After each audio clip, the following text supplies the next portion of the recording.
नमस्कार,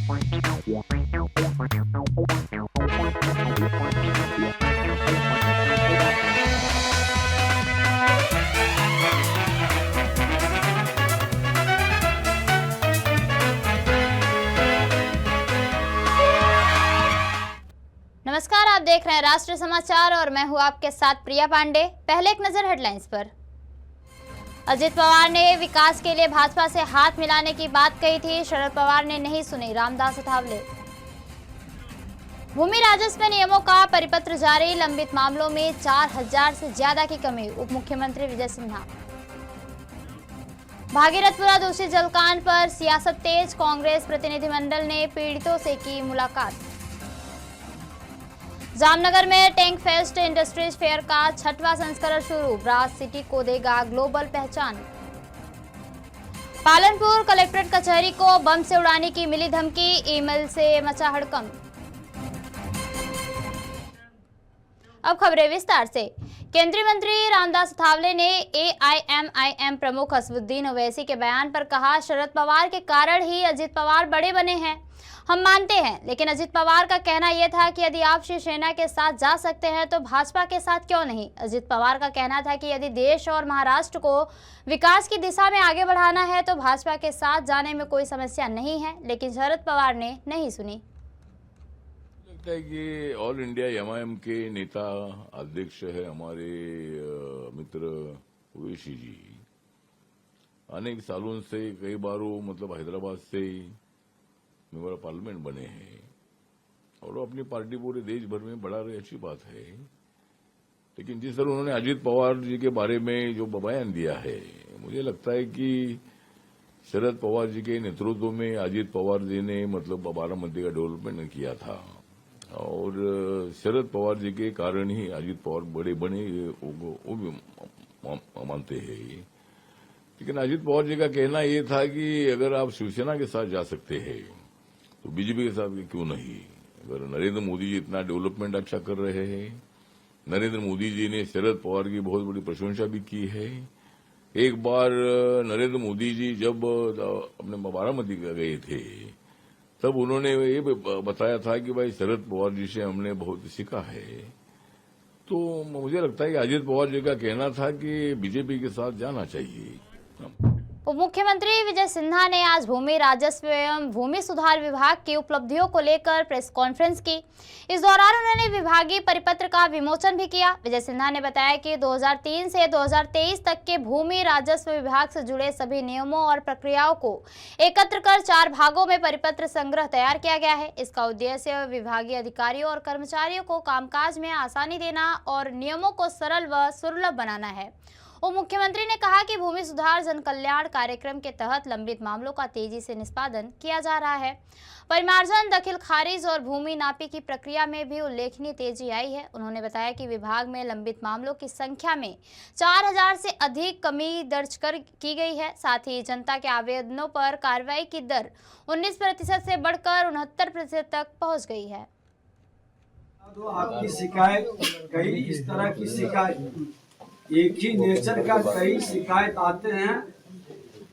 हमारा जन कल्याण संवाद का मकसद है कि आमने सामने बैठकर हम समाधान करें। हमारे कर्मचारी से लेकर सारे पदाधिकारी मौजूद हैं, किन्हीं को ईट बट की जरूरत नहीं पड़ती है और हमारे प्रधान सचिव, सचिव या विभाग के सारे पदाधिकारी उसके संदर्भ में जो निर्देश है, ताकि निर्देश की व्याख्या वो अपने हिसाब से न कर सके, ये भी संदेश वहां से पूरे बिहार को जा रहा है। और वो मामला जो भी आ रहा है हम संज्ञान लेंगे।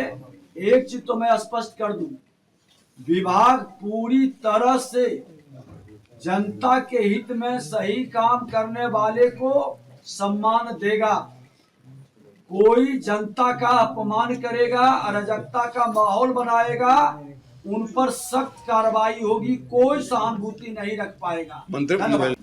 इंदौर के भागीरथपुरा में दूसरे जल कांड पर लगातार सियासत देखने को मिल रही है, जहां एक बार फिर पीसीसी चीफ जीतू पटवारी और नेता प्रतिपक्ष उमंग सिंघार समेत कांग्रेस नेताओं का प्रतिनिधिमंडल पीड़ितों और उनके परिजनों से मुलाकात करने पहुंचा। इधर कांग्रेस नेताओं के आने से पहले ही भागीरथपुरा को पुलिस छावनी में तब्दील कर दिया गया था।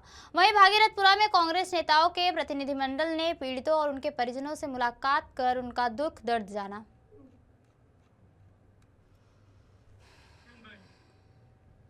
गुजरात के इंडस्ट्रियल मैप पर ब्रास सिटी के नाम से सुनहरे अक्षरों में पहचाने जाने वाले जामनगर शहर में GIDC plant and shed holders association ने इंडस्ट्रियल डेवलपमेंट की रफ्तार को और तेज करने का नेक मकसद से एक ऐतिहासिक पहल की है।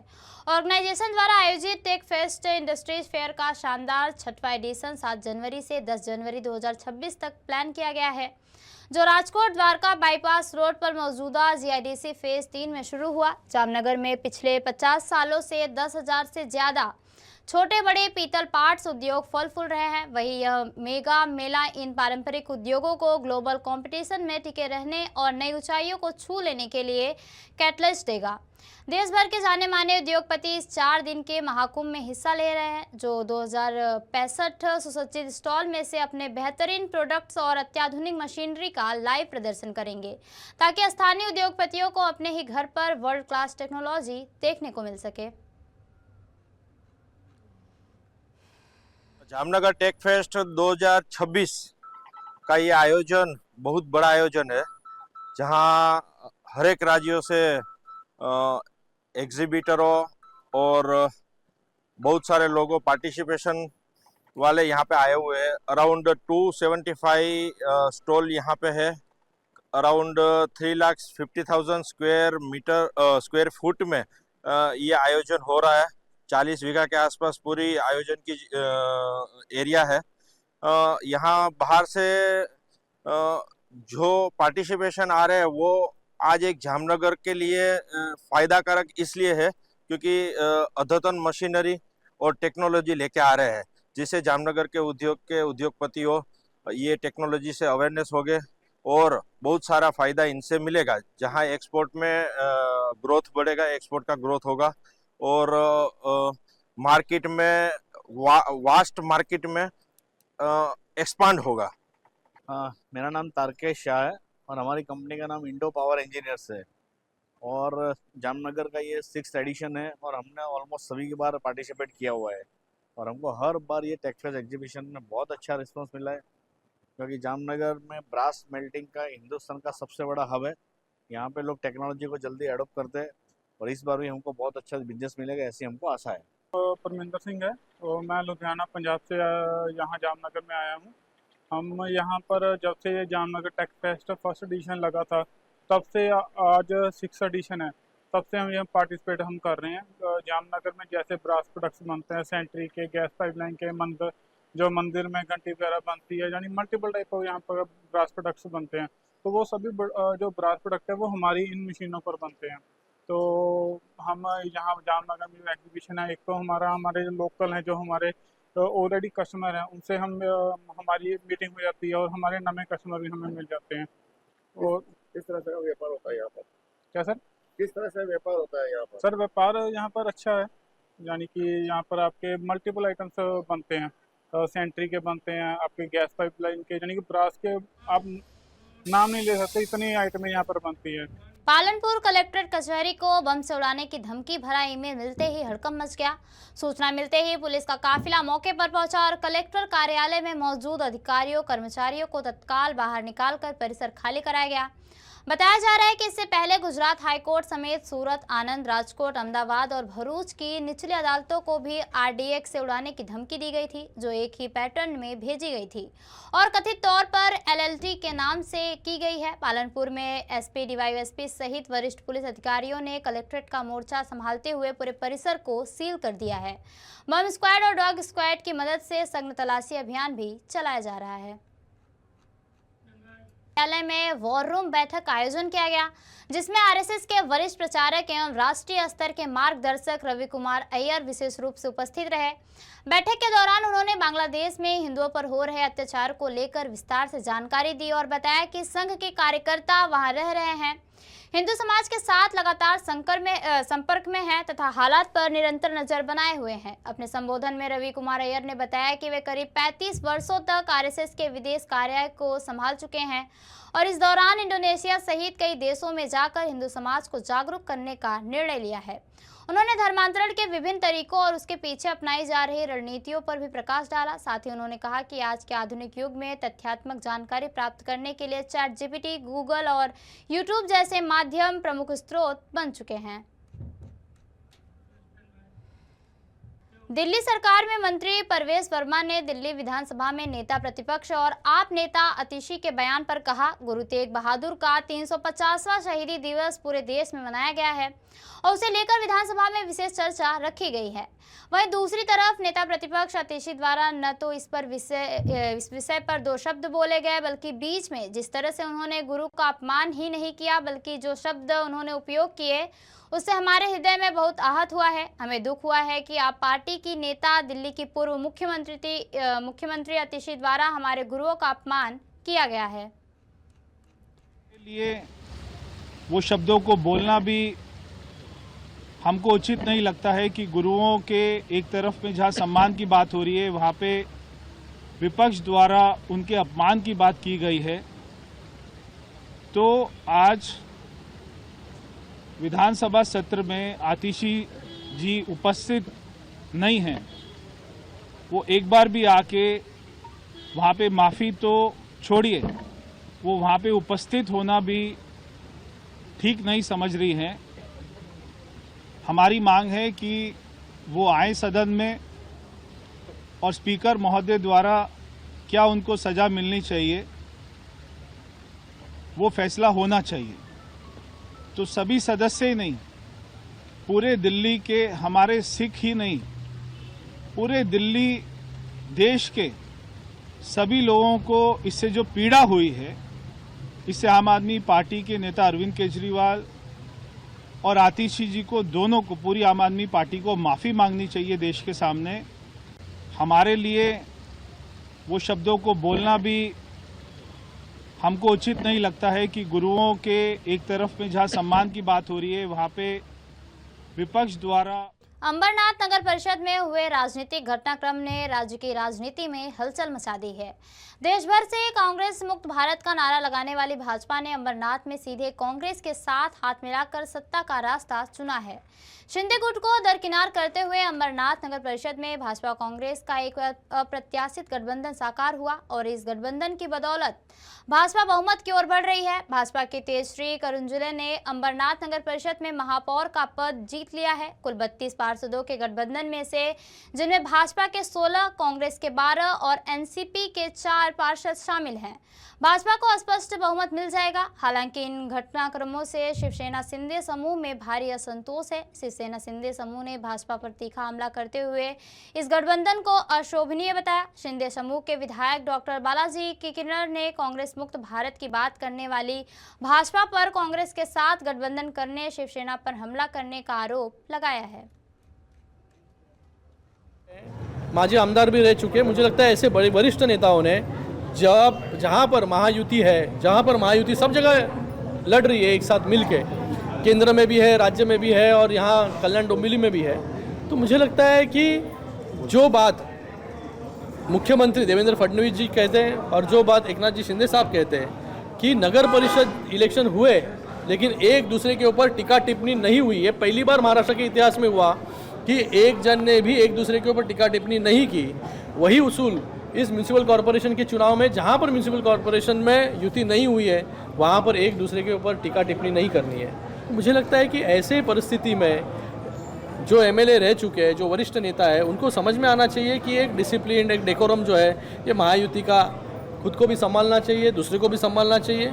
और ऐसी परिस्थिति में एक दूसरे के ऊपर टीका टिप्पणी करना जरूरी नहीं है। यहाँ पर टीका टिप्पणी करना है तो हमारे पास भी बहुत कुछ है बोलने के लिए, लेकिन आज यहाँ पर हम लोग महायुति में, जहाँ पर महायुति में नहीं है वहाँ पर फ्रेंडली फाइट जो है हम लोग कर रहे हैं। Thank you sir. बीजेपी और कांग्रेस ने मिलकर सत्ता नहीं बनाई है। नगराध्यक्ष एक चार्टर्ड अकाउंटेंट तेजस्विनी करुंजुले जी यहाँ पर चुन के आई है। भारतीय जनता पार्टी की नगराध्यक्ष यहाँ पर चुन के आई है और अंबरनाथ के विकास के लिए कांग्रेस और बाकी दलों ने उनको समर्थन दिया है। वहाँ पर अलायंस नहीं हुई है, उधर कोई भी युति नहीं हुई है, वहाँ पर समर्थन दिया है। देखा जाए कि सीएम ने नाराजगी व्यक्त की है, इसके बारे में क्या कहना चाहेंगे? नहीं, वैसे तो ये नाराजगी की बात है, इसमें कोई भी दोहराई नहीं है। और जो अंबरनाथ में दिक्कतें हैं, अंबरनाथ में जो विकास नहीं हुआ है, इसलिए भाजपा पर विश्वास दिखाया है कांग्रेस ने और बाकी दलों ने भाजपा पर विश्वास दिखाया कि उन्होंने समर्थन दिया है। हमने समर्थन मांगा नहीं, हमने अलायंस किया नहीं और कुछ भी अलायंस और कोई कंडीशन भी नहीं इनकी। कांग्रेस, राष्ट्रवादी या बाकी जो दलों ने भाजपा को समर्थन दिया है, कोई भी कंडीशन नहीं है, विदाउट कंडीशन उन्होंने समर्थन दिया है। वहाँ पर अलायंस हुआ नहीं है, ये बात है।